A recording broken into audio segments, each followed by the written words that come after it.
It's a beautiful Wednesday, January 28th, and you're listening to the Oklahoma Breakdown with Ikard and Lehman presented by Riverwind Casino. Riverwind is Oklahoma City's premier casino experience, and there are so many reasons why Riverwind is consistently voted OKC's #1 casino, but it all starts with their amazing variety of gaming thrills and excitement. Riverwind's beautiful, award-winning environment plays host to more than 2,800 of the latest electronic games with a huge selection of table games, including blackjack match, roulette, and Teddy's favorite, go wraps. No matter what your game, Riverwind has it in spades and hearts.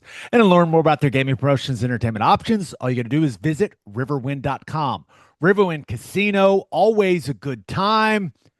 And congratulations to all the parents out there whose kids went back to school today. Yeah, congratulations. Must be nice. Oh, no.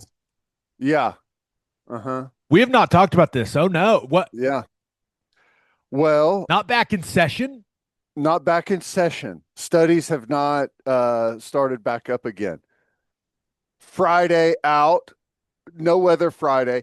You know, I'll give some leeway on the Friday thing. No one was really sure what time the storm was going to show up. You didn't want to be in a bad spot. I hear you. Does it make you feel better or worse that I drove a newborn home from the hospital Friday around noon with no precipitation at all? Right. Yeah. I finished my show at 6:00 on Friday, and it had, barely just started. But I'll give some leeway there, whatever. Not too hung up about it. Monday, all right. I get it. Tuesday, I don't know. Pretty questionable. I mean, you don't have to claim responsibility for every single person that gets into a vehicle, for all of eternity.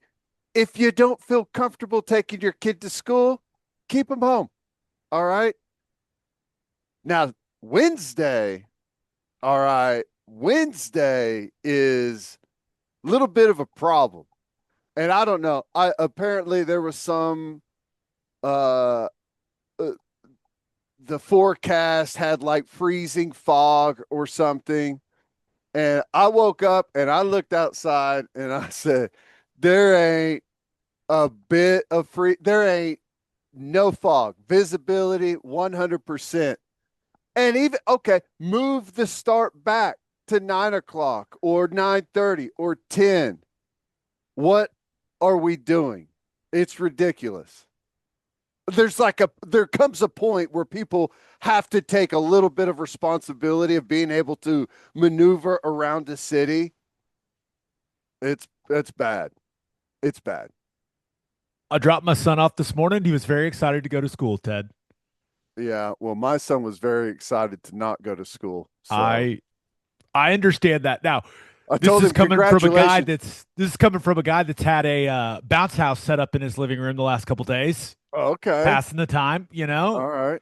So it's been an adventure, but yeah, so I did not know everyone wasn't back in school today. I told my son that, okay, it's great. You're going to be here. Your schoolwork today will be replaced with manual labor. I haven't figured out exactly what you're going to do, but it's going to be something. It's going to get to the point where he's calling the school and being like, you need to open the school. Listen, guys, hey, I'll walk there tomorrow if I need to. Well, I enjoy your day, Ted. Mm-hmm. Enjoy spending quality time with your son. It's going to be great. I think the school administration must have bought stock in Roblox or something, with all the it's whatever. Best of luck to all the teachers with all the kids that are coming back to school today who have been eating crock pot meals for 4 days. Could be a combustible situation in the classroom. All right, you ready to hop into the OU football stuff, man? Let's sorry, Ted. I'm sorry. I know it. Hey, it'll be fine. But yeah, the Friday through Wednesday stretch of no school, that's yeah, tough. Top 5 players for the Oklahoma Sooners. that need to crush winter workouts. Now, we do this every year. Ted, I think the best, and we do this piece every year. The best thing, the most important thing we need to do to start this list is to explain winter workouts. What are they all about? In my opinion, it is where the most suffering takes place. Mm-hmm. So how would you describe winter workouts and maybe like the goal of winter workouts? Yeah, no, it is it summer is like the struggle with summer is the conditioning part, right? The winter's where you build the framework. Guys are putting on weight. You're trying to gain a lot of strength. Guys that are maybe have been a tweener at a position or something, or trying to bulk up to get to a new spot. I mean, you will have guys that are trying to lose weight in the winter. If big O lineman or D lineman trying to lean out to get some quickness back. But this is where the majority of your gains come. It's crazy that, whenever you play football for a long time, you don't realize until you're out of it that you only have really a small window every year to really get stronger, and it goes really quickly. You got like what, a 12-week cycle pretty much, and you can get stronger throughout the summer. There's no doubt about that, but the majority of your like real heavy lifting and stuff comes in a very small window. So you really have to take advantage of it. But yeah, the early mornings, cold outside, it's a little bit different whenever you get up for that 6 a.m. or whatever time they're going. You got the team sessions where they get in there and they compete, and just remind everyone that, yeah, we're trying to get stronger, but we've got to throw some misery in here as well. But this is where it's like, what do they call Saturday? PGA's moving day, right? The winter workouts are moving day in college football. It's weight gain, strength gain, and for your upcoming season, which feels like it's eternity away, it's where your leaders emerge. Yep. Guys that stand out in those workouts, and some guys are workout warriors, some guys are not. Like everyone on the team knows who the good football players are. Yep. But some of these young guys that maybe haven't been super vocal are stepping into bigger leadership roles. It's where those guys emerge and develop that piece. The vacuum is there from guys that left to the league or no longer on the team. And there's an interesting dynamic now that you and I didn't go through. Like, I mean, imagine like a Hayden Hansen who's played a ton of football in the SEC. Like, all of a sudden there's this new senior that nobody knows. Like, those guys got to kind of figure out where they're going to fit in, if they're just going to jump right to the front and take a leadership role. I mean, there's some interesting dynamics there. Hayden Hansen, jump to the front, buddy. I don't think we have to worry about that. Just jump to the front. You look at the tight end situation, jump to the front, big guy. You're good. You're good. Yep. But yeah, that's a really interesting point, Ted, is like assimilating the 15 transfer guys who, several of them, were big-time playmakers for their team. Usually if you're a big-time playmaker, you have some sort of a leadership role.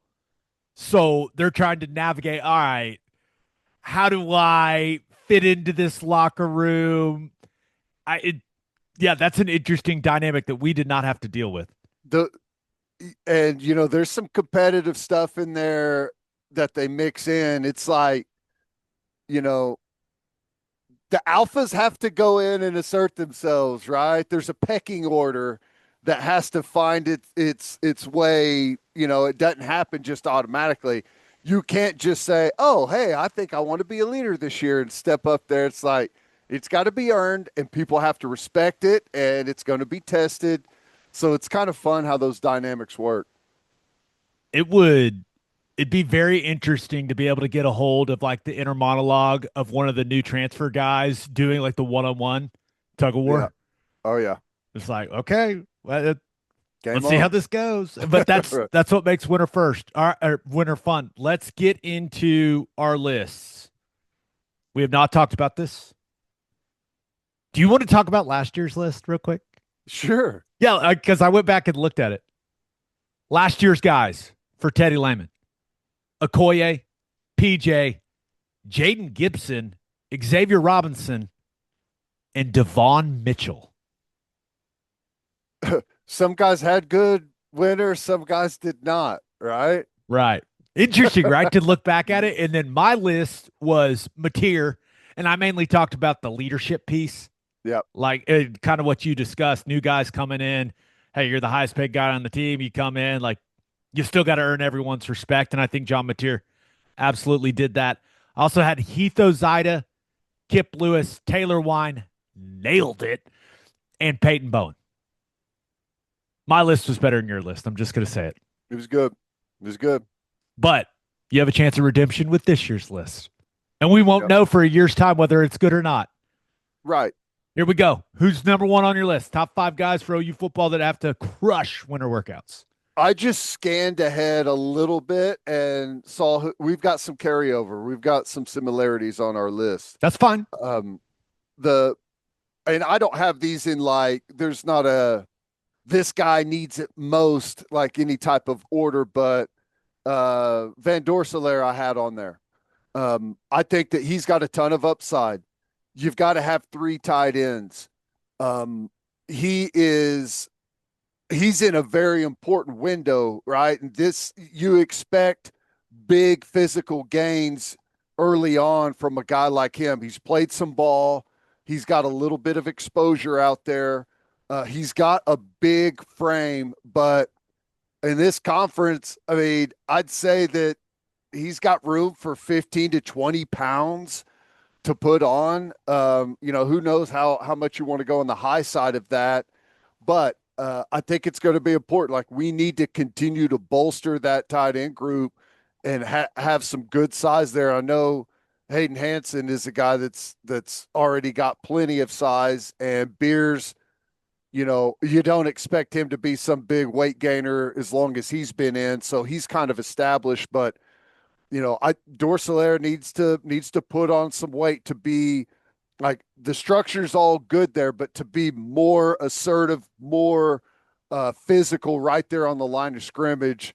And again, like, as a new guy, just to get acclimated and to find your spot on the team and how you fit in. But he was one of the guys I had on there. Yeah, he's on my list. And as I watched his tape from Tennessee from the 2025 season, I kept thinking, this guy's one good offseason away from being a player, like being really good. Mm-hmm. And I think that all starts in winter workouts for him, adding weight, adding strength, because his biggest issue was just holding up consistently with the inline stuff, like hand on the ground at the point of attack. And I don't think it's going to take him much to be really serviceable at the very least at that in the 2026 season. So we need him to be a good player. No doubt. He needs to be a guy that can be the tight end and 11 personnel and do everything. We need him to be able to be the move guy in 12 personnel. We need him to be able to do all kinds of things if we want to go 13 personnel. Like, he is the type of guy that needs to be a versatile piece for Ben Arbuckle's offense. And I think he can do that, but he's got to get bigger and he's got to get stronger. And here's the thing is, like, right now, you want him to be there so he can be a serviceable guy. He can handle it all. Like, he's your third tight end, and depending on what the dynamic is and how they want to use Beers, like, but all that aside, the way I see it right now, he's your guy the year after, right? So, like, you've got to put in some good work now while maybe the stress and the everyday stuff is, you're not going to be the every down starter, or at least I don't see that right now. Maybe that happens, but you got to put in some good groundwork for the future, because before you know it, you're going to be the guy. Yeah, that's That's a great point. And also, one of the things that I think he can do, like if he adds the weight, he adds strength, he has a really good mentality. Like he's a physical player. He likes to finish blocks.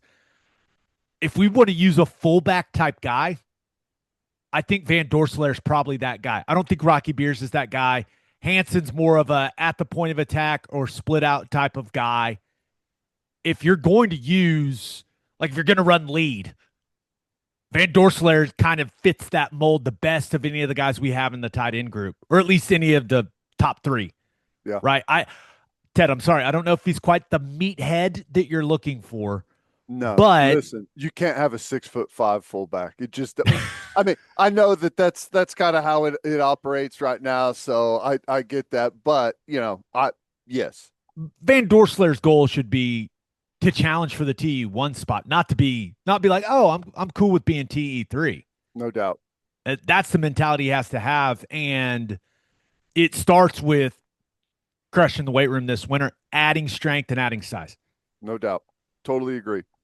Love that one. Good first one, dude. Really good first one. I've got Michael Fasusi at the top of my list. Now he was listed at just under 310 this year. I thought he looked really good physically. I liked his body composition.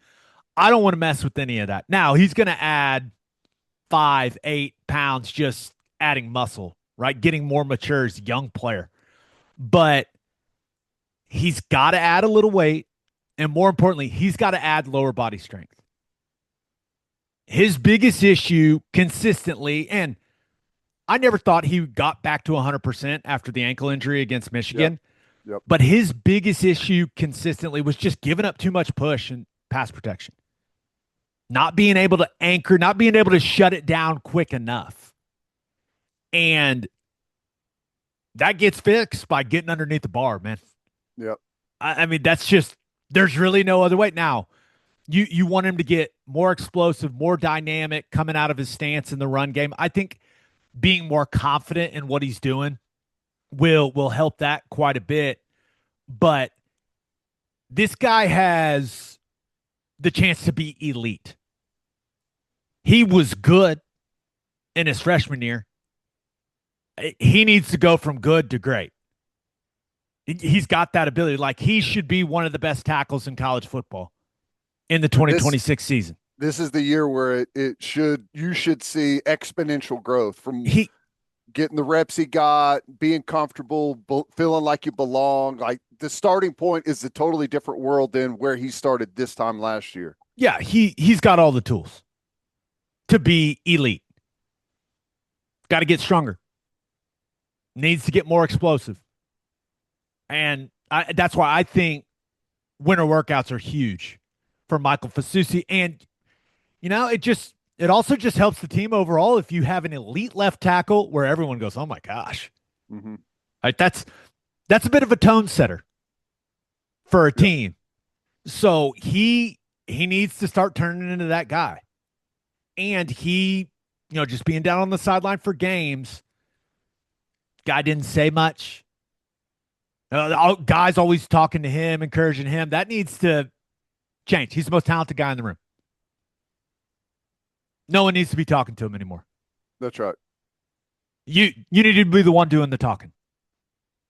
And I know that can be uncomfortable for a young player, but dude, anyone with eyeballs knows that Fasusi's he's going to be that dude if he puts the proper work in, stays healthy, all that stuff, right? Yep. It's time for him to, and I don't want to say, hey, don't have humility, but I don't know, like that switch needs to get flipped a little bit where it's like, hey, I'm the guy. Yep. And I don't know if that's a natural thing for him or not, but it just kind of has to happen. He needs to be the tone setter for the offensive line. It doesn't need to be Eddie Pierre-Louis, even though love EPL, love his attitude, love the nastiness, all that stuff. Fasusi's just the most talented guy. Mm-hmm. Doesn't need to be Foje. Fasusi's the most talented guy. Like, he needs to be the guy. You know what I'm saying? And that's a piece of his game he's got to develop. It feels like, and I know you've been around some good ones, but It feels like when you have a legit left tackle that it's like he's kind of like the dad of the locker room, doesn't say a lot, but everyone knows like that's the guy. And whenever he speaks, everyone shuts up and listens. Trent Williams didn't say much my freshman year, Like you almost like, but when he talked, it was like, yeah, yes, sir. yeah, Yes, sir. Yes, that's yes, right. Dad. That's right. So That's I right. just, I know that, I know he had a really good freshman year, but I feel like I know what he's capable of, and he's capable of greatness. He's capable of being a top 5, at the very least, like top 10 draft pick. Get stronger, get more explosive, and start to take a larger leadership role. You can never have too many leaders on a football team. You certainly can never have too many leaders, too many strong voices on an offensive line. Yep. But the most talented guy in the room, probably the most talented guy on the team, Yep. he needs to start assuming a leadership role, whether it makes him comfortable or not. I don't really care. Figure it out. Yeah. And just kind of an overall point for Fasusi and any of the kind of the younger guys that we mention on here, like it helps a lot whenever you have a like an aha moment in winter workouts to where like some of the technique stuff that you're asked to do in football is it's not natural, it's a little bit different, but whenever you can start to really connect the techniques that you're asked to do on the field and how that relates to what you're doing in strength and conditioning and how it can make some of those footwork or pad level things that you do so much better. Like whenever you can make that connection to what you're doing in those workouts, it can really help you make some good gains, and not just gains numbers wise, gains with how it translates to on the field stuff. It'll also help the entire offensive line to have some tight ends. Yep. When it comes to some of the drill work in the winter and all that stuff. That'll be nice. No doubt. Who's the next guy on your list? This may be a strange one, a little odd. Eli Bowen. He had a really good year, really solid with what he did at corner. But if you go back, remember, he missed all of the winter stuff, spring, summer, the majority of summer, the majority of training camp. So he just got thrown right back out there into the mix with the football stuff. So I feel like he's already in a good spot. I mean, you don't look out there to say that athletically, physically, he's trailing, he's in a bad spot, but he had a ton of missed time. And I think it would do him a lot of good. And I think there's way more upside just to get back and kind of rebuild that foundation and go back and, get stronger, get faster, get more explosive. Spent a lot of time on the side watching last year. So I think that there's a lot of juice left to squeeze from Eli Bowen. And I think he'd benefit a lot from having a normal progressive offseason like most guys have. He missed out 100% after having a good freshman year. That's a really good one because like he played well. Yeah. So it's not like you look at the way he played in 2025 and you go, oh my gosh, that guy needs to get bigger. He needs to get stronger. Like, come on. Yeah. But his football instincts are really good. Yep. Really, really good. If you can combine that with having a great offseason, watch out, man. Like you would expect him to have a tremendous 2026, even though he's not the biggest corner in the world. Who cares? If you have great instincts, if you have a great understanding of the concepts and you're explosive, it doesn't matter if you're not the tallest guy in the world. Well, and that's kind of back to the point. Like if you're an outlier size wise on the wrong end of it, not an outlier in the positive end of it, like you better make up for it somehow. And it better be, if you're going to be smaller than most people in your position, you better be stronger, you better be faster, and you better be quicker. Next guy on my list. This may be strange, but it's time. David Stone. I got him It's on my time. list too. Yep. Oh, he's on your list too. Yep. The guy that may be the best player on the defense, or maybe, I don't know if that's true or not. We've got some good guys on the defense, but I'd say he's way up there on the top of the list. He's on both of our lists. That's interesting. He was good in 2025, Ted. Great. It's good. He wasn't great. He was good. He was good. He's been like, it's not, and I'm not saying you're putting it out there because of this. I know I'm definitely not. It's not that he hasn't been a great worker in the offseason in the past. He's done a great job. It just needs to continue to progress because the upside is unlimited. You can't feel like you arrived. 45 tackles, 16 solos, 8.5 TFLs, depending on where you look. 1.5 sacks, 15 pressures. Some moments of utter dominance in the 2025 season. No doubt. But not enough of them, in my opinion, with how talented he is. Mm-hmm. And I know they had a rotation going on the interior. I get that. But when you look at your football team and you see the guys that are physical outliers, like you walk out there and you see zero and you go, yeah, I mean, that guy. He needs to go from good to great. He needs to go from that. This is the way I'll put it. It needs to be his last season of college football. Yep. I think that's the best way to put it. He needs to go out there and go from a guy who makes some really impressive splash plays to a guy that you turn the tape on and you just go, oh my gosh. And it's there. It's there. It was there in plenty of snaps in 2025. Mm-hmm. But it can be there more. Yep. And that starts with I love his body composition. I love how he's built. I don't want him to gain 20 pounds. I think that would be a mistake. I want him to be a very similar weight, a very similar body composition, just be stronger and more explosive. And more technically sound. Yeah. It's a weird thing. It's like the better you look, it's almost like the less you look like a defensive lineman. Like you say, hang on a second, that he's a D lineman. He's 310 because you kind of lean out. You're not big and round, and everyone says, "Nah, that's a defensive lineman." You start to look lean and fast. And is that an edge guy? He's 310, 315 pounds. Where is it? So, I love the way that he has worked since he got here. He has never been entitled, never said, I'm a 5-star. Don't coach me like that. I'm already good. He's never been that way at all. He has kind of known his place in the pecking order, behind some of those older guys that have been there and established. It's your room now.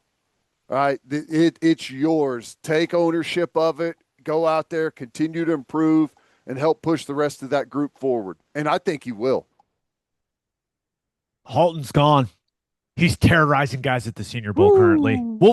We'll break that down. People in the back with the knife on the spin move. Nasty, bro. Just nasty. You remember like in like Sonic, whenever you hit a wall and the rings like pop out? Yeah. That's what happened to that O-lineman. All the cash that he was about to make in the draft just ping all over the place on that spin move. Oh, that's good. But Halton was the biggest pass rushing threat in the interior, obviously. Stone needs to ramp that part of his game up. More explosive. Try to develop some better counter moves, right? And I'm not trying to make it sound like he wasn't really good in 2025. Right. He was. Like, every team in the country wants this guy as their starting defensive tackle. He's got a chance to be the best. Yes. He's got a chance to be the best. He needs to be a guy that there's a discussion like, hey, does he really need to go to the Senior Bowl? Right. That's the discussion we need to be having after next season. Like, Yeah. I don't know. He's probably a top 20 guy. All right. Like, is there really anything to gain? Like, that's the discussion I want him to have to sit down and have with Jim Nagy. You know what I mean? Yep. And I also think you mentioned Dominic Williams, Grayson Halton moving on. Let's not forget last offseason, too, like heading into winter, it was he got into the portal. Like, that whole thing happened, and I don't know, it's a little weird, right? It's stressful. Yeah. It takes a mental toll on you to some degree, even though it got handled, but there's still the thought there, the uncertainty, it Just can kind of limit. lingering, you know? Yeah. People talking about like his family situation, his personal situation. I don't know. It's just kind of dynamic was a little strange. None of that in this offseason. None of it. So stronger, more explosive, and he's got to take control of that room as a leader. He's an Oklahoma guy. Like they just everything lines up. He's incredibly talented. Those guys have to become your best players and your best leaders. Yep. That's why he's on both of our lists. Yeah, and I'm excited because I think he's on my list, and he's one of the guys. And there's no one on here that I really worry about, but he's one of the guys that I put on here because I am genuinely excited about what he can become, and I'm proud of the way he's progressed to get to where we are now, and I honestly believe it's going to continue to accelerate. I'm with you. I just needs to be his last year of college football. That's where my head's at with it. Yep. All right, let's get to the rest of our lists. But first, download the Loves app from Love's Travel Stops, your guide to savings on the road. Fill up for less with a discount on fuel, 10 cents off on every gallon of gas, and 25 cents off on every gallon of auto diesel. And don't forget, in the store, you can unlock mobile deals on the Loves app to save on snacks, drinks, and select meals at Love's restaurants. Plus, you can plan your pit stops for your next road trip with the map and route planner. All from Love's, the heart of the highway. Steaks are back. Didi Ranch's luxury steak cuts are restocked and ready to ship straight to your door. From mouth-watering ribeyes to silky smooth fillets, this is the best beef Oklahoma has to offer. And here's the kicker. They're now shipping next day air for free when you use code SOONER at checkout. That's right. Next day air like Amazon Prime, but for steak. Didi Ranch delivers taste and tradition the luxurious way. Order today at DiddyRanch.com and get your steaks just in time for the holidays. And we are brought to you by Simple Modern, the Oklahoma-owned company and the official drinker partner of the OKC Thunder. Simple Modern is selling these sick championship collector's gift sets celebrating the Thunder's first ever NBA championship. Banners hang forever, and these are truly one-of-a-kind commemorative items that you'll want to hold on to forever. Just use code OB35 for 35% off your order. Click the link in the show notes and grab one for the biggest Thunder fan you know. Just remember to use code OB35. And with 10% of all Simple Modern profits going to charity, many right here in Oklahoma, every purchase supports our community on and off the court. Simple Modern, good everywhere. All right, we both have two guys left on our list, Ted. The honors are yours. Who's next? I'm going to jump to my first incoming freshman, Jake Kreul. You know, he's a guy that's come in is honestly about as polished as I've ever seen for a pass rusher coming from high school and going to college football. You can tell he's been trained really well. He's got a full, tool belt full of moves, but he's going to be undersized. And this is a guy that we've heard the staff say, we've heard Nagy, those guys talk about, they feel like he could be a contributor right away. Needs some lead in the pencil. All right. He's got a lot of quickness. He's got a great get off. He's got some good moves. But, I 235-ish for weight. I mean, you're going to be giving up a lot to some of those big tackles in the SEC. He needs to add some real size and strength to his game. And I'll be honest, I'm a little unsure, worried, I guess, because there's always the question of, has the guy progressed as far as he's going to? As much work and training as he's put in, how much more is there? Well, there needs to be 15 pounds at least there, and it could be difficult. He looks like an incredibly lean guy, maybe a hard gainer, but he needs to add some weight if he's going to be a guy. Now, I don't know. Maybe that's all talk, and you just talk up the recruiting class that you just signed. But if he's legitimately going to be a guy that they use as a spot pass rusher here and there, you can't be the guy where they come up to the line of scrimmage and they say, "Oh, we were passing it here, but we're running right now at this guy." So needs to have, and it could be tough. As soon as you get there, try to figure everything out. You got school, you got a bunch of new people you're trying to learn. It's a lot, but if he's going to be a contributor in the fall, he's going to have a really productive winter.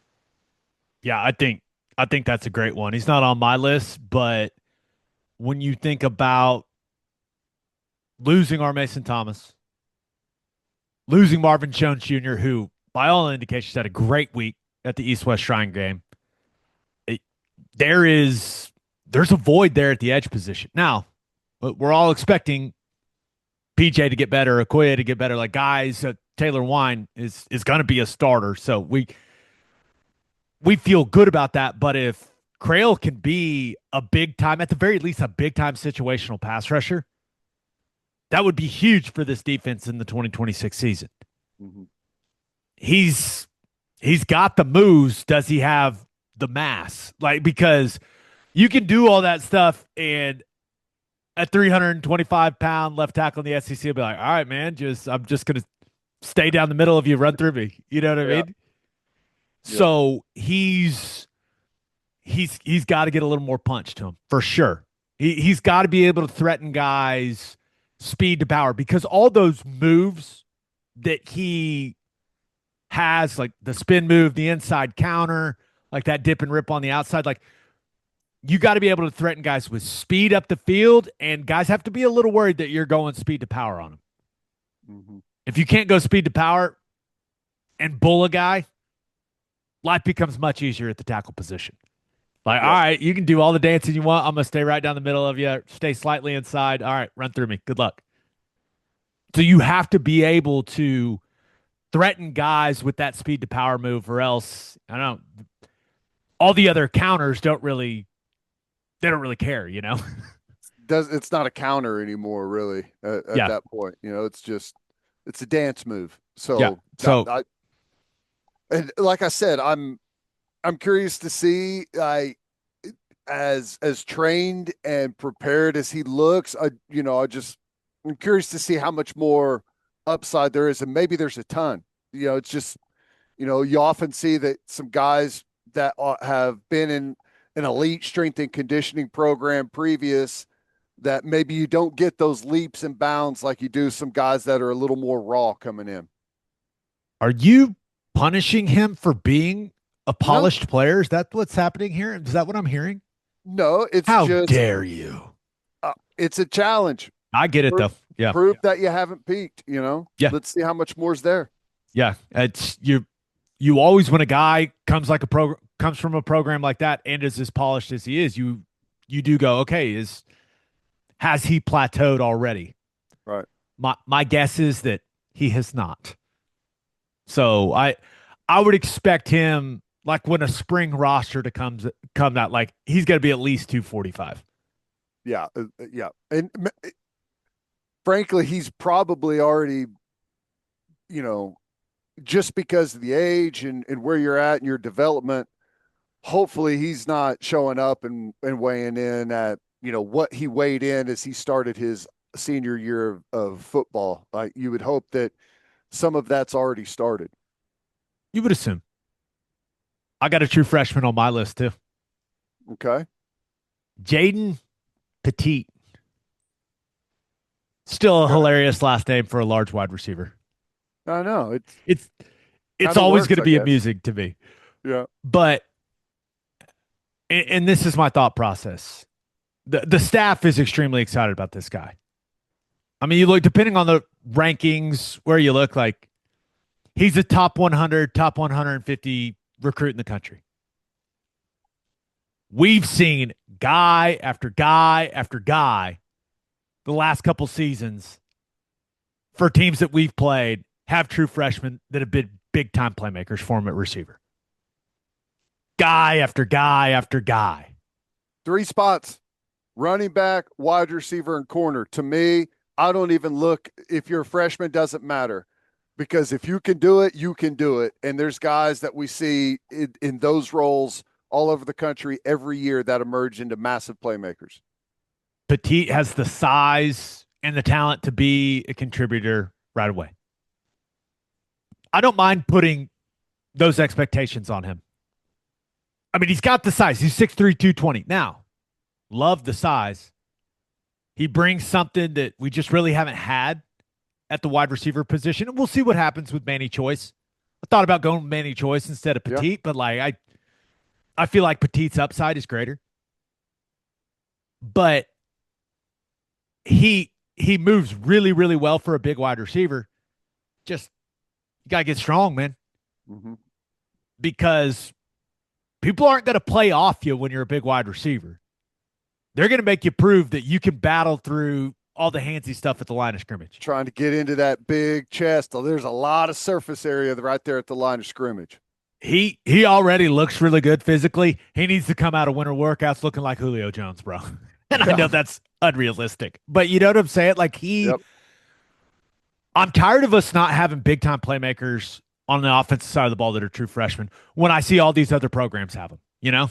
We need a guy when he comes to the line of scrimmage out at the outside, the corner's got that look in his eyes like, oh boy. You listen to Indiana's defensive coordinator before and after the national championship game, just being like, oh my gosh, we got to find Malachi Tony. Where is he? The guy's like 12 years old, you know? Yep. That's sort of like, there's no reason a guy as talented as Petit with the size, the speed, the explosiveness, the suddenness, like he needs to be a big player for us in 2026. Burst onto the scene. Yes. A name that everyone knows in college football by week 4 or 5. Is that too much to ask? Like, we see it with all these other big time programs, you know? Yeah. We see it 2 or 3 times a year. We saw it on defense, on our defense last year with Guillory. That's right. He just kept starting, kept making plays. We're like, hey, this dude is good. Yep. Petit needs to be the offensive equivalent of that. You know what I mean? Yep. I'm tired of watching all the other teams have true freshman wide receivers ball out and us not have them. Freshman All-American needs to be the goal. That seems like a very reasonable goal. And I will say, OU staff has proven that they will play you as a true freshman. They do not care. But you got to come in. If you're Petit, you got to come in. You got to put the work in. You got to add strength. I said it mainly on the defensive side. No, I'm thinking we had 5: Blaylock, Fasusi, Foger, Guillory. We had plenty of true freshmen that were starters or heavy rotational guys. Elijah Thomas on special teams. Yeah. But I know that Satania, Livingston, Trell Harris, which the more I watch Trell Harris, I like Trell Harris a lot. He may have a little more juice than I thought he had. Like he can go a little bit, but those guys are clearly going to factor in significantly. But still, Jayden Petit, like he needs to be at the very least in the rotation and making plays. But I kind of expect more than that. I expect him to be one of these guys where you go, dang, dude, this guy's a freshman. This is awesome. You know, like I want that for me. I want that for you. I want that for this fan base. Yes, please. Who's the last guy on your list? The last guy on my list is one of the guys I am most excited about on the entire roster. And I hope that there comes a time we look back on this guy and say, where did he come from and how did how did everyone miss, or however you want to frame it? Kenny Ozowalu. Did I get it right? Ozowalu, you nailed it. And guess what? Yes. He was the last guy on my list as well. Yeah. No pressure, Kenny O. Yeah. I love this dude. I think the upside that he has is unbelievable. The frame that he has, he's walking around at what, 270, 275-ish probably Two, right now. I was told he got on the scale at his visit before he committed to OU, and it said 280. Okay. Well, at 280, he can already, like, if he never gained another pound, I would say I'm comfortable with him playing on the interior. He's got that type of push, that type of punch, the length. But if that dude gets to 295, 300, look out. I would He's that say type of explosive, like the potential he's got is tremendous. he just might be, out of all the transfer guys, he just might be the guy that the staff views with like the most upside. And it has a lot to do with the versatility he showed at UTSA, like playing inside, playing edge. They'd like stand him up. Go watch the In the Weeds. We did on him, and you can see all this stuff. But we've got proven commodities on the interior with Stone and Jackson. Other than that, Not a lot of depth. I would expect Bishop Thomas to come in and play. Guy's a veteran player, old player. But Ozowalu, he shouldn't be one of these guys where you're like, he's a year away. If he comes and puts the work in, adds the weight, adds the strength, if he comes and crushes winter workouts, this guy should be in the rotation. 100%. And he needs to be, because we need to continue to develop the interior pass rush. Yep. Because the way that, and this is something that I've been going back and watching the games from OU's defense, like the way, the most disruptive thing you can have right now is interior pass rushers, because the ball's gone so quickly, right? And some of this RPO stuff, some of these teams we play, these simple reads where quarterback, hey, you're either handing it or catch, pat it, ball's out. Like you're not going to rack up a ton of sacks, but the way that you affect the quarterback the most in some of this RPO, in this RPO world we live in now, is push the guy back into his face, beat a guy right away, be in his face, and affect the throw. So that it's really, really important that we continue to develop that interior pass rush. And Ozowalu, he needs to be a big time factor there. Yeah. And just to add to your point, which I think is perfect, in college football, the amount of quarterbacks that try and get out of the pocket really quickly, I mean, it's crazy. Like a lot of guys are looking to run or extend and get outside the pocket really before they need to a lot of times, but it's an epidemic. And I think we're going to be great on the edges. It's going to be really hard as a quarterback to just escape to the edge against what we've got going on the perimeter. Taylor Wine, Okoye, PJ, those guys.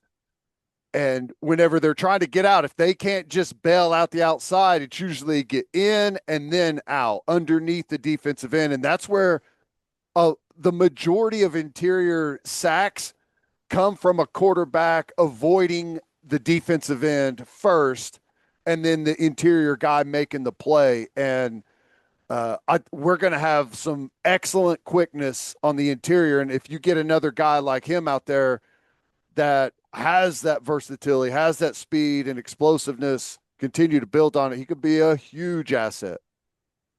To recap, because Ozowalu was the last guy on my list, we both had Van Dorsalaer and Ozowalu And Stone. You had Eli Bowen and Jake Kreul. Kreul. Yep. I had Michael Fasusi and Jayden Petit. I think this is the most crossover we've ever had on these lists. Yeah. No pressure on Van Dorsalaer, Ozowalu, and David Stone. That is undoubtedly the most crossover we've ever had on one of these lists. And what's great is not only am I saying they need to have a good offseason, I'm 100% confident that they will. And we're going to see the benefits of that in the fall. And all these guys, I'd be surprised if we didn't. There's no way to know, but also the change up in the strength and conditioning program, how does that change things? Are there some different approaches now? Like I'm excited once we get out for some spring ball, I'm excited to talk to some of these guys about, hey, how was it? Was it different? Seemed the same? Was it terrible? Like those are always fun conversations for us to have with the current players. Was it terrible? Yes. Okay, good. Things are going well. Perfect. How much weight did you gain? How much stronger did you get? Oh, really? Great. Yeah, those are fun conversations. But I like our lists, man. They're strong lists. There was a lot of guys to choose from too. I mean, there's plenty of guys that you can go down through there, and I mean, we could have spent the entire segment on some offensive line guys that we feel like can have some big jumps. Some guys that have been banged up that need to have productive years. I mean, everyone on the team needs to have a really good offseason, right? So yeah, it's like I could have gone Jake Michael instead of Michael Fasusi. We could have gone a guy like Nigel Smith. Yeah. Instead of Ozowalu, like a guy that has been making the transition to the interior, really haven't seen anything at all from him. But a guy that, he's got some talent. That there's all kinds of directions that we could have gone with it, but instead we picked three of the same guys because we're terrible at podcasting. We should really maybe talk about some of these things before we do it, but that would not be our style. No. You listen. It needs to be like you got to capture the real moment, okay?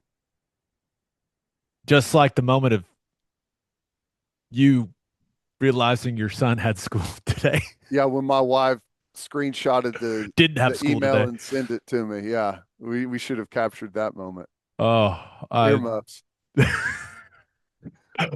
You ready for the 2026 debut of FGTB? Am I ever? Let's do it. But first, Schwab Meat has been smoking the highest quality meats, hot dogs, and sausages in OKC since 1912. Go to schwabmeat.com to order any of Schwab's outstanding products and use promo code OKBreakdown for free shipping on orders over $75. Schwab dogs are iconic. I like to keep it simple. Just a bun, dog, mustard, ketchup. Also, the jalapeno cheddar smoked sausage is ridiculous. schwabmeat.com, code OKBreakdown for free shipping on orders over $75. Schwab Meat, the official hot dog of game days. And head to the garage for hand smash patties, butter toasted buns, and ice cold beer. My go-to is the double bison cheeseburger. It's so good. The garage is the perfect spot to watch any big game, and you can enjoy Rad Hour every day. Enjoy discounted domestic beers, house wines, draft cocktails, and frozen cocktails Monday through Friday, 11 a.m. to 6 p.m., and Saturday and Sunday from 3 p.m. to 6 p.m. Visit eatatthegarage.com to find a location near you or order online from the garage in your neighborhood. Insurica's launched a new digital agency introducing Insurica Direct. Whether you're in Oklahoma or anywhere across the U.S., they've got you covered. From small business insurance and health insurance for your employees to insurance for individuals like home, auto, and even Medicare supplements. Insurica Direct's got it all. Start your journey today at insuricadirect.com. Remember, at Insurica, we specialize in you. All right, time for some football guys talking basketball, FGTB, and I'm going to steal your loser of the week if that's okay. Oh, I know it. Brutal. Sooners lose their 7th in a row to number 15, Arkansas. Final score, 83-79. And once Arkansas closed the gap before the first half was over, it was like, the pain kind of feels inevitable. But then Nigel Pack hits that three with 125 to go, puts us up 79-77. I'm going crazy. My kids are going crazy. I believed, Ted. Yep. Only to be hurt again.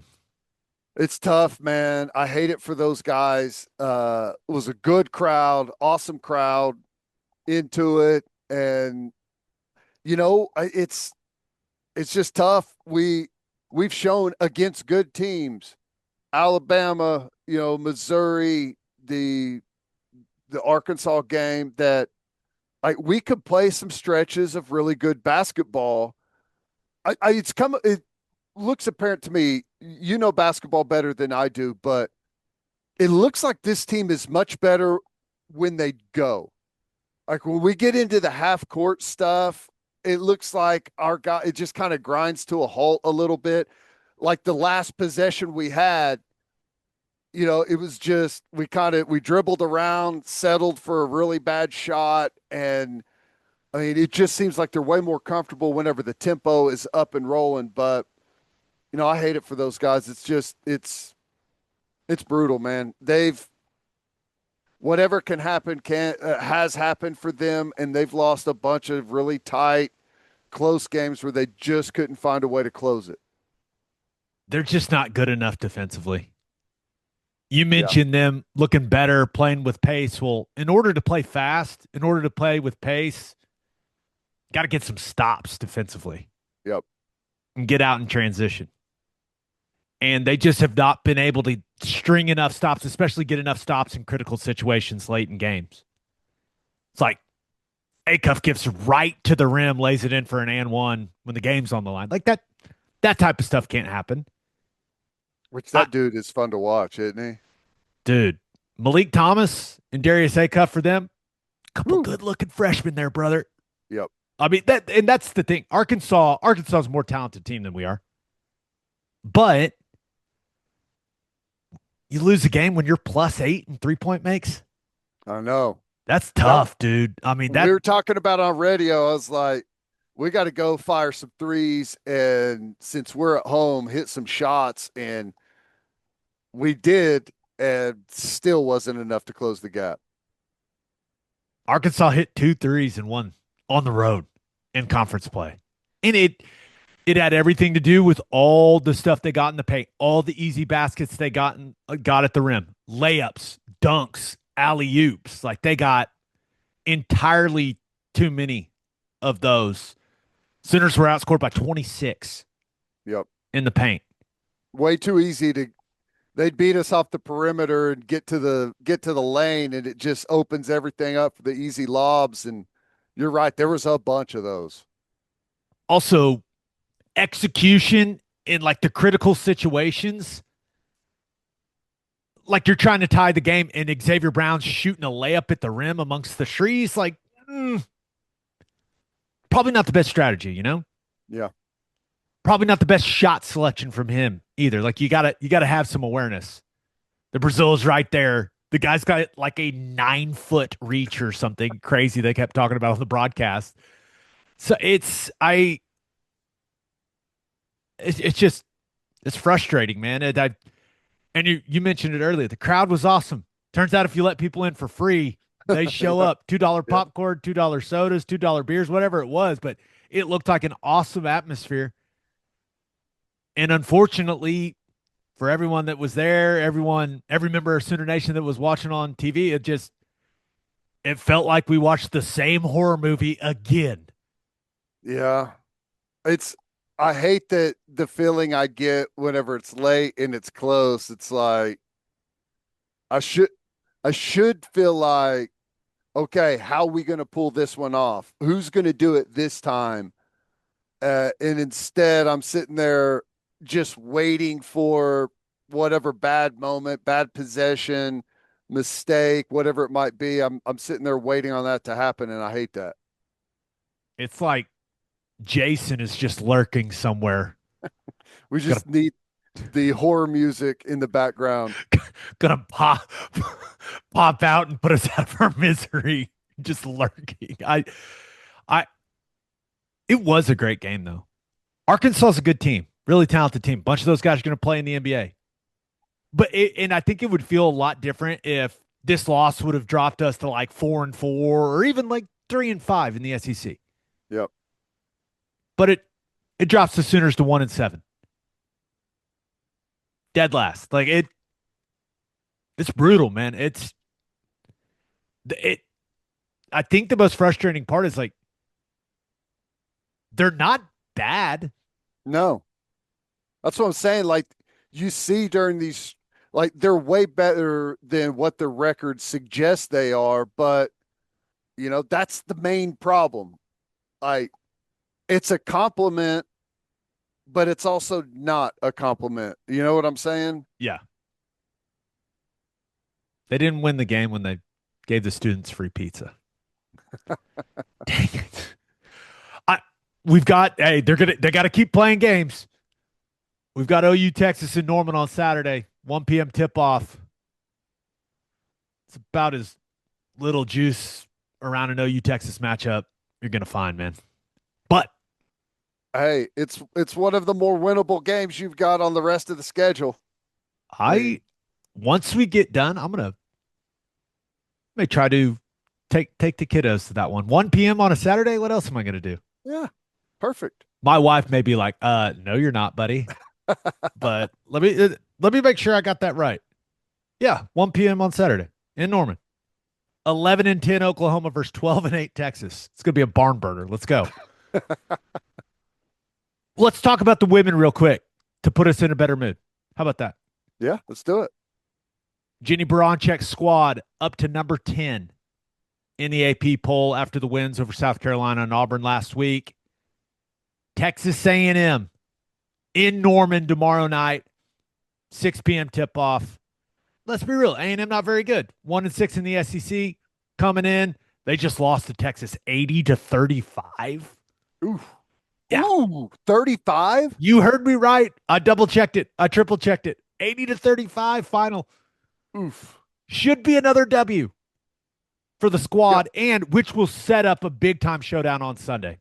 Oh, my gosh. Yeah. You talk about OU Texas on the men's side not having a ton of sizzle. Well, OU Texas on the women's side is going to have some sizzle, baby. Top 10 matchup. Yeah, I mean, we talked about the Auburn game. Like, as big as the South Carolina win was at home, I think the schedule really played out perfectly for them to get out on the road, go get a win, maybe not have your best after a big emotional home win. You got another one at home with Texas A&M to really, to try and clean up some of those details, whatever it is, before you go out and have your biggest back-to-back challenge that you're going to have all season. So hopefully they can check this box, perform well, kind of continue to put the South Carolina win behind them, and hopefully open up the best play that they've got the rest of the year coming forward. Yeah, that's going to be number 10 Oklahoma versus number 4 Texas in Austin on Sunday, 2 p.m. Getting the ABC treatment. Yeah, it's big time. How about this? Is there a greater sign of respect for OU women's basketball than the fact that we're going to have to wait for that game to be played to record? Yeah, that's big. I mean, we got to get the people what they want. Right now, they want ladies hoops. Have to. I think it's awesome that Texas is the number 4 team in the country, but they're number 5 in the SEC standings right now. It's crazy.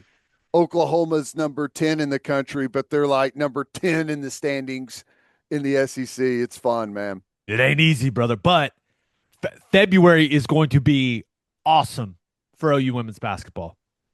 They play number 4 Texas. They play number 5 Vanderbilt. They play Florida. They play number 24 Alabama. They play number 23 Georgia. They play number 15 Tennessee. They play Arkansas. Like, they've got 5 top 10 matchups over the next couple weeks. Crazy. This is where they have to, if they want to be a contender, if they want to be a Final Four team, which I think was a realistic expectation coming into this season, they got to have a great February, man. If you could split the Texas and Vanderbilt games on the road, I mean, college basketball home court advantage is probably bigger than it is in any sport. And if you can find a way to go win one of those and split that, I mean, it doesn't sound great. It's like, just go win both of them. What are we talking about? But if you can knock off one of those games, a top 5 win on the road in college basketball is incredibly difficult to pull off. Going to be a fun couple weeks. Yes, it is. Come on, ladies. Let's roll. Now's the time. Now's That's the time right. to start making moves. Let's hit some Thunder real quick. Played the Pelicans last night. Got a 104-95 victory. And that was coming off the first back-to-back home losses since November of 2023. So it was a solid win, getting back on track. But really, the number one talking point coming out of that game is who you got, Dort or Fears. I like how Dort just grabbed him. Fears was like, just. Hey, to Fears' credit, that dude did not back down. No. I mean, he did not back. And we are Jeremiah Fears fans, Boomer Sooner brother. But I don't think he wants those Lou Dort problems, man. I don't think that'd go well for him. I'm just saying. And people are like, do you remember where he's from? I'm like, that doesn't matter in a fight. It doesn't. I promise. Like Dort is a that's a man. Fears is still, what's he, like 19 years old? 19 and giving up probably 85 pounds. I'll tell you one thing. I'd pay to see it. I know that. I wouldn't put pay those much guys in an octagon. last... Let me know the price. Dana White, click, buy. I'll just catch the 10-second highlight on Twitter because that's about as long as it would last. You never know. Hey, Fears maybe got something to him. I don't know. Maybe he's got some jujitsu training or something. Who knows? But that was like the main thing coming out of that game. It's good for the Thunder to get back on track. You still had J-Dub out, Cason Wallace out, Caruso out, Hartenstein out. So that's what, 4 of your top 7, 8 not playing in the game. But I continue to be pleased with the way that Chet Holmgren is playing when they're a little depleted with their lineups, like 20 and 14 for Chet. And I'm starting to look at it going, he's got to be an all-star, right? We've got the best record in the league, again. You can't just have Shea.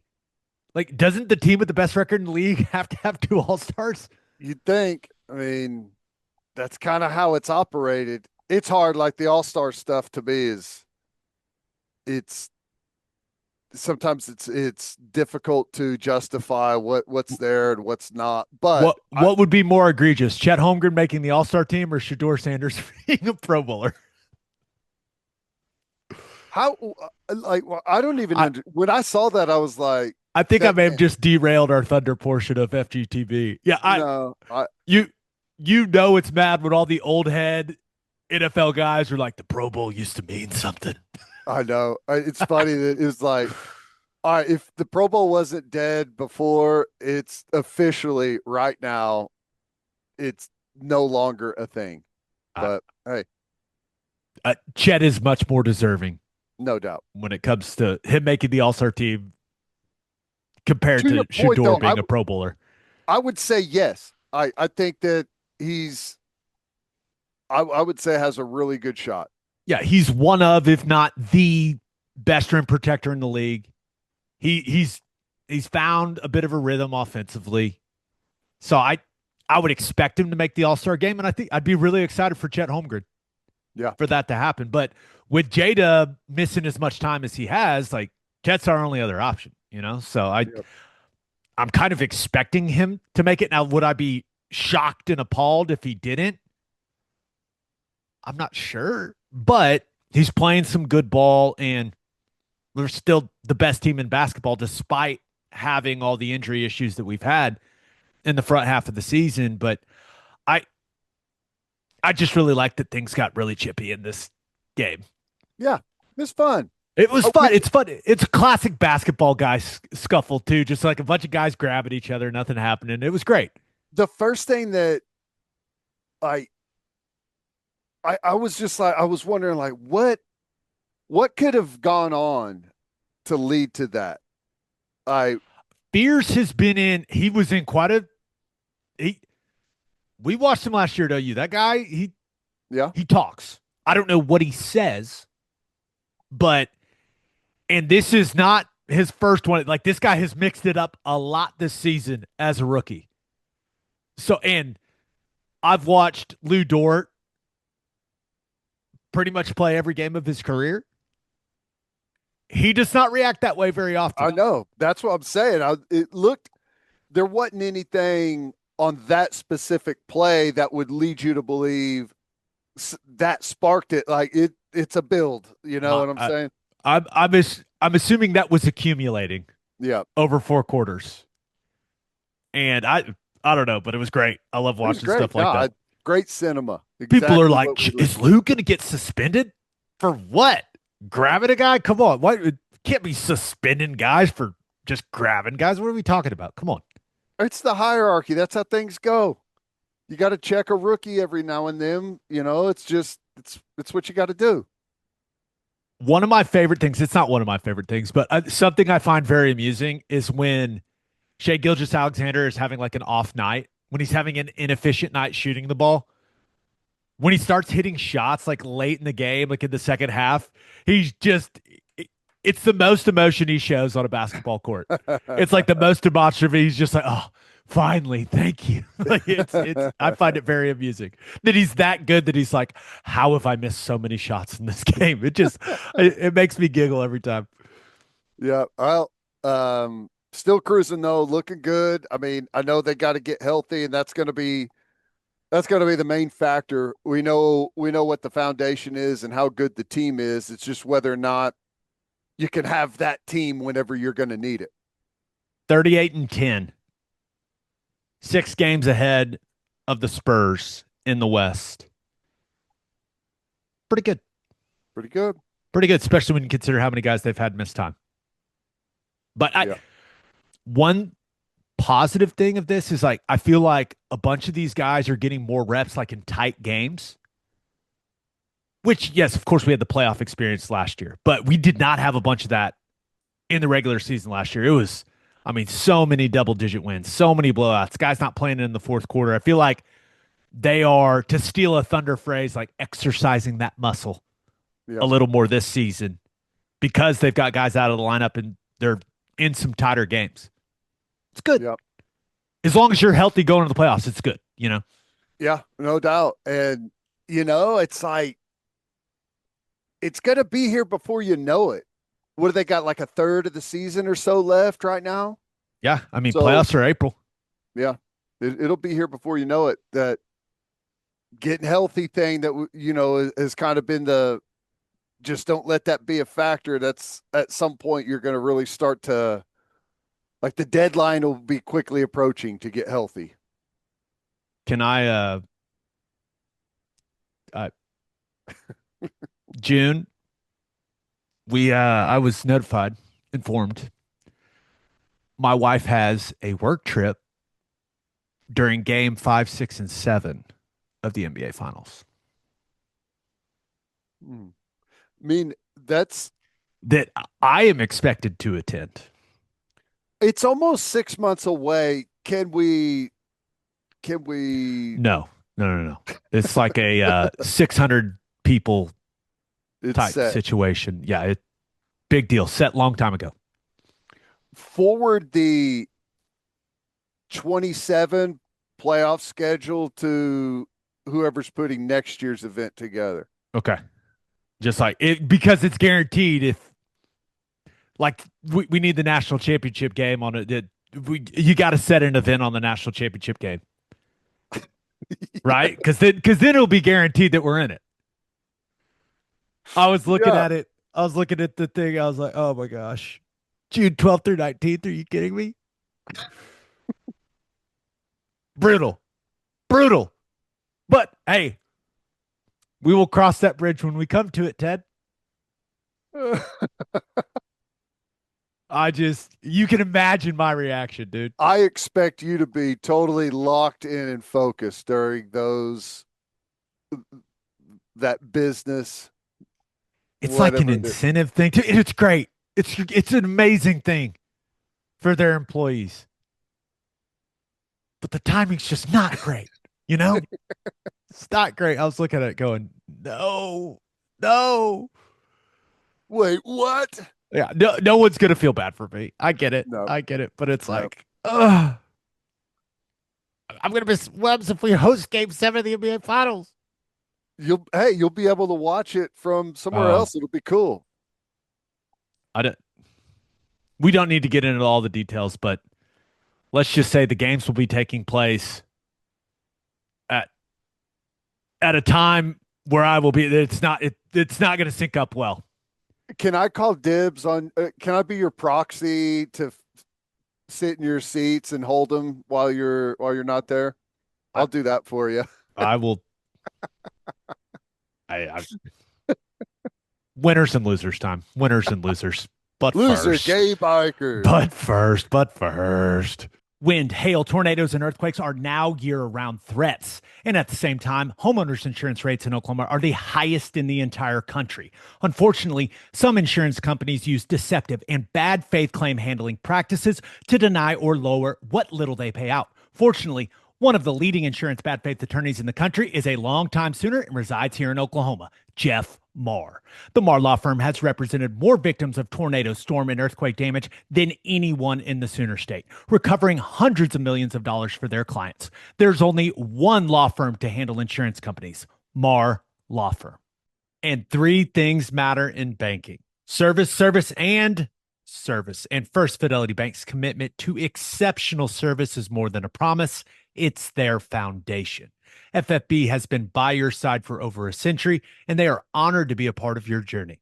Banking isn't about where you've been, it's about where you are headed.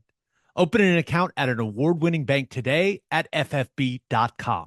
At First Fidelity Bank, we go where you go. And go to opolisclothing.com and use promo code OB10 for 10% off our podcast merchandise and the best OU gear around. That's opolisclothing.com and use promo code OB10. Buttery soft and 10% off. As always, Ted, kick us off. Who do you have as your winner of the week? You know, every now and then, Deion Sanders gets on my good side, and hey, he's doing these college players a service. This is preparation for the NFL. The fine structure that he's laid out for guys, missing meetings, late for meetings, workouts, treatment, all those things. It's going to come with a pretty big price tag there at Colorado. Fines up to $2,500 for missing some stuff, not showing up, $500 for being late. That's pretty much the standard fine list in the NFL. So he's just forward thinking, trying to prepare these guys for the next level. I love it. I do too. You want to make money playing football? Here's the rules. I mean, we went through it in the NFL.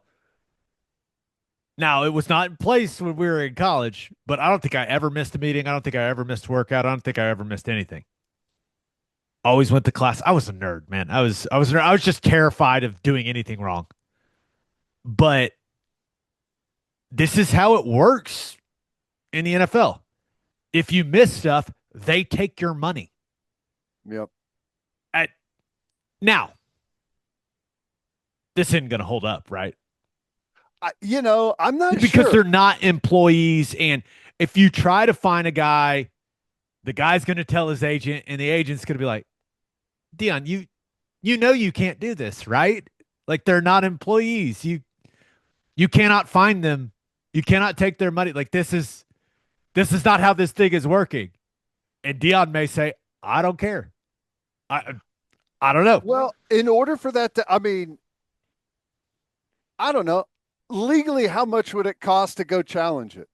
It costs more than $500. That's kind of what I was thinking. Is it also, do you really want to be the agent that's like, I am suing Deion Sanders? Right. Is that in the best interest of your player? I like the overall theme of it from Deion. I don't know how practical it is to be going to like implement and execute. I don't know the legality of it. I, I don't think you can do that if you're Deion Sanders, but all players what if you just lay everything out, if you're transparent with them, it's typically what players want. And now you know, hey, if you miss a meeting, I'm taking your money. I also like one of the things I saw people talking about is like, well, what about the guys that don't make much? Well, they don't care in the NFL. The league minimum guy gets fined the same amount as the starting quarterback making 50 million. Yeah, it is not a they don't percentage. Care. It's not a percentage of your. It's the No. same thing. How many times have we talked about guys down the roster in preseason, hitting a quarterback and getting a fine and being like, well, there goes all of the money you've ever made playing football. I hope you make the team. Yeah. Not great. Not great. So I've got no problem with it, honestly. And I wish everyone would do it. I wish this could become like and that's the NFL fine structure. For the most part, I think it can vary team to team, depending, but like and it's up to them on when they're going to fine you or not. That and it can be up to their discretion. They can choose to fine you or not. But if my memory serves me correctly, that is all part of the collective bargaining agreement, like the maxes and all that stuff. Like that's all negotiated, which goes back to the fact that college football players don't have a union. They can't negotiate this type of stuff. I assume if Deion Sanders fined a bunch of his players, that would not hold up in court. But like you mentioned, lawyers ain't cheap. So no, they're not. And do you want to be in a 6-month legal battle over a $500 fine, or just show up to the meeting? Yeah, maybe just show up on time. Maybe just don't miss the workout. It just takes someone to publicly. I know this has been a big conversation. Okay, this isn't the first time that this idea has popped up for people, and I don't know who all has implemented it and who hasn't, but all it takes is for one guy to break that glass ceiling, right? And it wouldn't surprise me if very quickly we started to you may not hear of them, but that these fine structures start to show up across the country. I think they should. It's pro ball now, man. You want to be treated like an NFL player? Here you go. Welcome to the stress. You better get an extra alarm, brother. It would have changed my tune. Have I ever told you my missing class story? No, I don't think so. So like my attendance to class was not great, but I had a system to beat the class checkers. Okay. And one time I got caught, and so I was on the report for missing class. And at that time, you had to do like 500 yards of up downs after practice, which is a lot. Okay. But so I got caught, and your position coach stays out there with you after practice while you do the up downs. So I did the 500 yards of up downs. And then the very next class report, I was on it again, because I was like, 500 yards of up downs takes me like 20 minutes or however long. It's after practice. I could get some extra conditioning in. Like, it's totally worth it in my mind to do the 500 yards of up downs instead of waking up, finding a parking spot, going to class, like going back home, like all of these things. I was like, I'll just eat the 500 yards of up downs.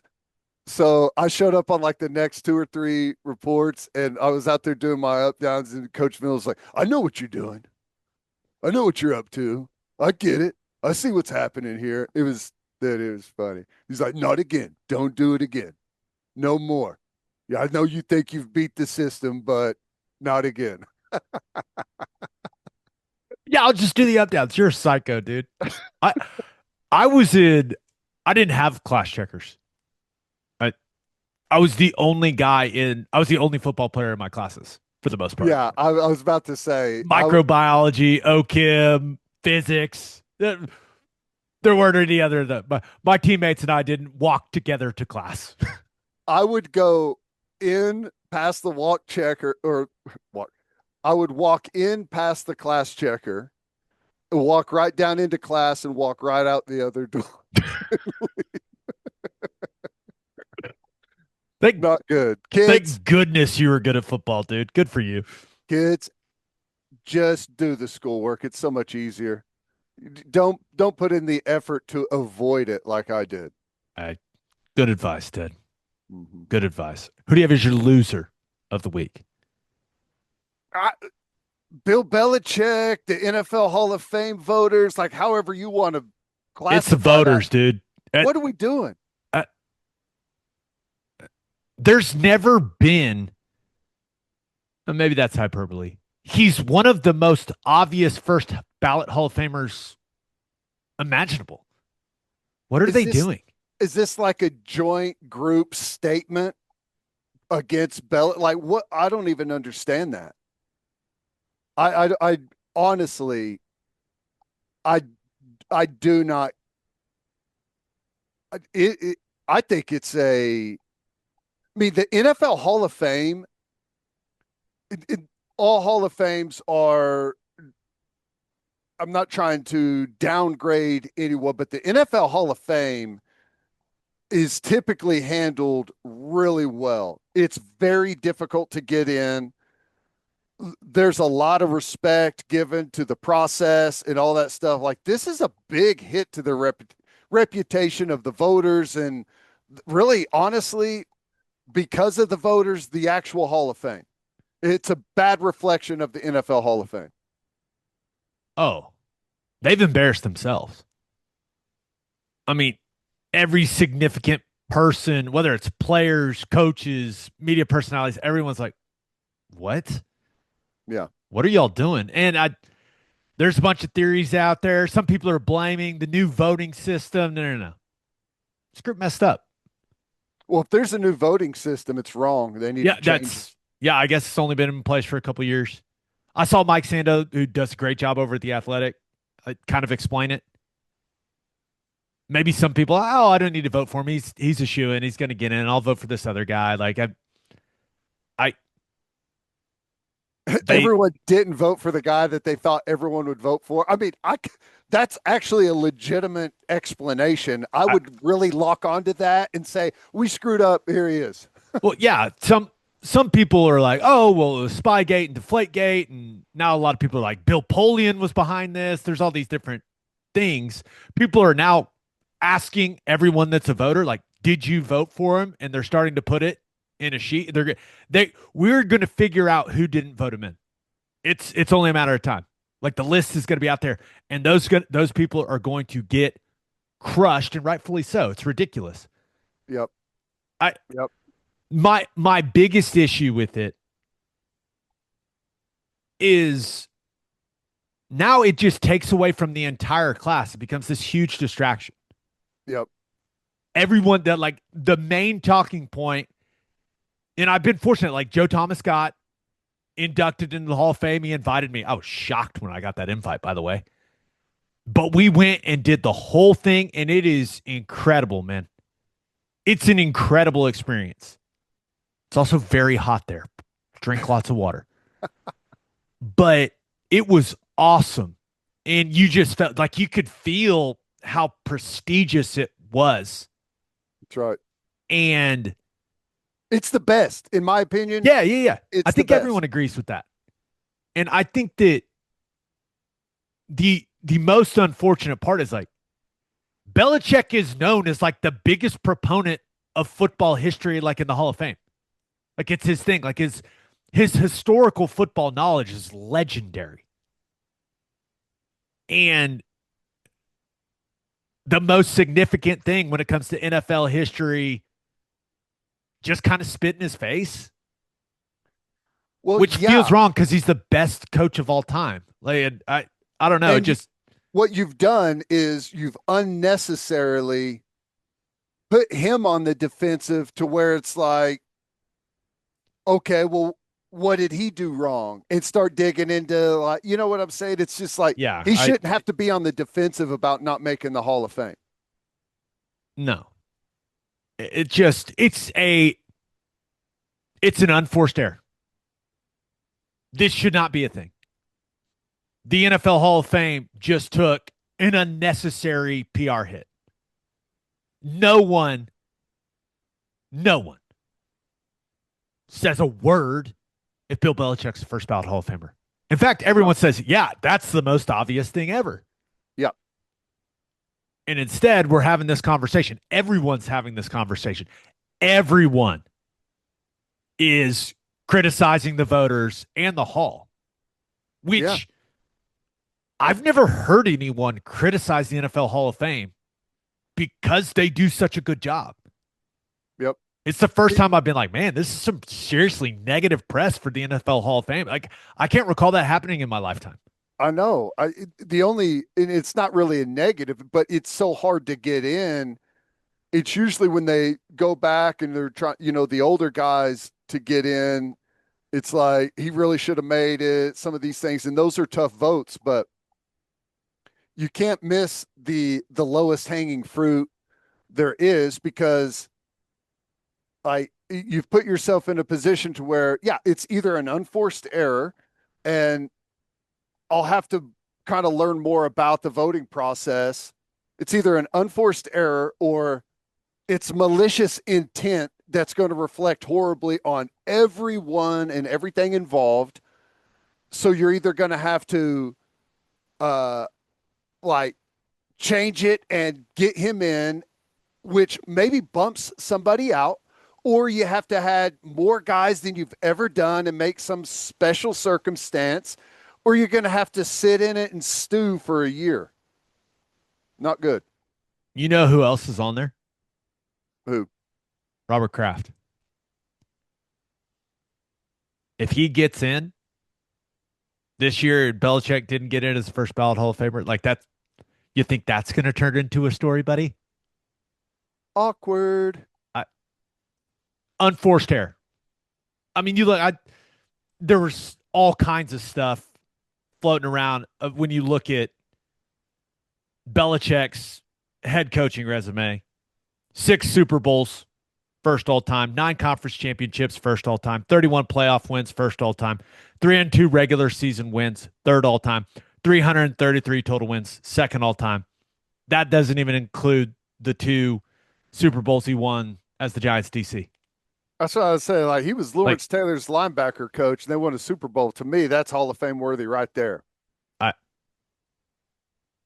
What an unnecessary mistake, you know?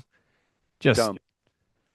And all the voters that voted for him was like, no, it wasn't me. It wasn't me. I voted for him. Please don't be mad at me. But it's like, PR nightmare for them, dude. Awful. It's like, instead of hitting the layup for the win, you picked up the ball, traveled, and then punted it into the upper deck. It's not even missing the layup. It's bad. They going to make Tom Brady wait a year too? Oh yeah, Deflate Gate, and he didn't eat tomatoes. That was kind of weird. Let's not let him in. He was a jerk when he wanted his pool cover put on, or whatever that whole situation was. Like, whatever. Going through his emails. It's frustrating. I'm used to it in baseball. This is like what you expect from baseball Hall of Fame voters. They make their righteous stand every year pretty much on guys, and no one gets in on the first ballot and all that stuff. But the thing that you've always loved about the NFL Hall of Fame is they get it right. They do it right. The process is right. So bad luck. Their reputation always been like, hey, it's not very political. Like, it's what you did. It's not the Hall of Good. And now everyone's looking at it like, unforced error. That's right. All right, let's get to my winner and loser. But first, guys, it's time to make the switch to the Ridge wallet. Go to ridge.com and use promo code OKBreakdown at checkout for 10% off your order. The days of the super fat wallet that hurts to sit on are over. Make the switch to this sleek modern design that can hold up to 12 cards and cash. Love this little elastic band that the Ridge wallets have. And Ridge has over 50 colors and styles to choose from. Ridge has free shipping, a 99-day risk-free trial, and a lifetime warranty on all of their products. This is literally the last wallet you'll ever have to buy. Ridge wallets have RFID blocking technology that keeps you safe from digital pickpocketers as well. Get 10% off at ridge.com when you use code OKBreakdown at checkout. That's ridge.com, code OKBreakdown for 10% off. After your purchase, they will ask you where you heard about them. Please support our show and tell them we sent you. All right, for my winner of the week, give me the Miami Hurricanes. Hey, lost the national title game. No shame in that. Lost to a really good Indiana team. But hey, get your QB by any means necessary, Ted. Hey, I mean, people can. I'm mad. I hate the system, but until there's some real teeth to it, get used to it, right? It doesn't matter if the quarterback you want is being sued by his school. Right. Just go get him. Hey, Darian Mensah and Duke, they settled their dispute out of court. I don't know exactly what that means. I'm not entirely sure, but Miami now has a very talented quarterback, a guy that was one of the best quarterbacks in college football over the last couple of years. They've got their quarterback for 2026. It's crazy. You know, I'm sure I'm sure Miami had to pay some, like they settled. I'm sure it was lucrative settlement for Duke, right? Well, Duke, I mean, remember, he was on a multi-year deal at Duke. Reportedly, they're about to pay him $4 million this season or somewhere around that figure. So Miami's got to be paying 6 plus the buyout, whatever the buyout is, or whatever the punitive damages. I'm not a lawyer, but I'm sure Duke was able to come out of it financially feeling good. But the problem is, you're so late in the process. What can you use it for at this point? I don't know who all's still out there, but it sucks for Duke. I know they would financially, they're probably whole and maybe more so, but they'd still probably rather have Mensah as their quarterback, and it's so late in the game. You can't just say, well, we'll go get the next guy because the next guy's not there anymore. Mensah threw for just under 4,000 yards, 34 touchdowns, and they won the ACC championship. Duke cannot be pleased. No. But at least it sounds like they're not losing him for nothing. I don't know who their quarterback's going to be. It seems like he put him in a horrible spot with the timing. Yep. But it's the system. Miami's just over there going like, hey, man, that's y'all's problem. He's coming with us. That's cool. Credit to Mario Cristobal. That dude, he's doing what he's got to do to make sure he's got one of the best rosters in college football. Ruthless, man. Hey, yeah, we know the window's kind of closed. The last day, I want you to hop in and we'll make that work. And again, I know it's the system. I know you have to expect for these things to happen. I know that teams like Miami or whoever it is, the situation with Dabo and Ole Miss, teams are going to go do that to your players, even whenever you feel like you've got them locked up and it's all done and everyone's happy. People have signed contracts. I know this is how things are going to move. But again, be a man is all I'm saying. Be a man. If you give someone your word, if you sign a contract, if you've taken the leadership role of that football team with your teammates, your buddies, that coaching staff, if someone comes along with something better, be a man and say, I've already committed here. I know there may be a few more dollars and I may be some nice beneficiary of it, but sorry, I'm a man. I'm going to stay here and do what I said I was going to do. Please, just do that. You'll be much more proud of yourself, easier to sleep at night. People will respect you more. Just be a man. That's all I ask. You want to know the cherry on top for Miami? What's that? Mensah's bringing his best receiver from Duke with him. Yeah, there you go. I mean, I am being a man. I'm bringing my teammates with me. I'm leaving my old team that paid me a ton of money. I'm leaving them in a horrible situation, but I'm also bringing my best receiver, Cooper Barkate, 1,000-yard receiver, 7 touchdowns, good player. Will undoubtedly be a factor for Miami. But yeah, dude, this system is it's wild, man. There's no rules. There's no rules. I cannot wait. It's coming. I'm telling you right now, people. Right, there's only supposed to be one portal window, correct? Yep. Someone's not going to like their situation after spring ball. And they are going to declare that they are in the transfer portal. And they're going to go somewhere else. Or I've spawned my own portal, and I'm jumping in it. Yeah, I don't know. Maybe they don't say, hey, I'm in the portal. Maybe they say, no, I'm just going here. And I quit. And the NCAA is going to go, no, you can't do that.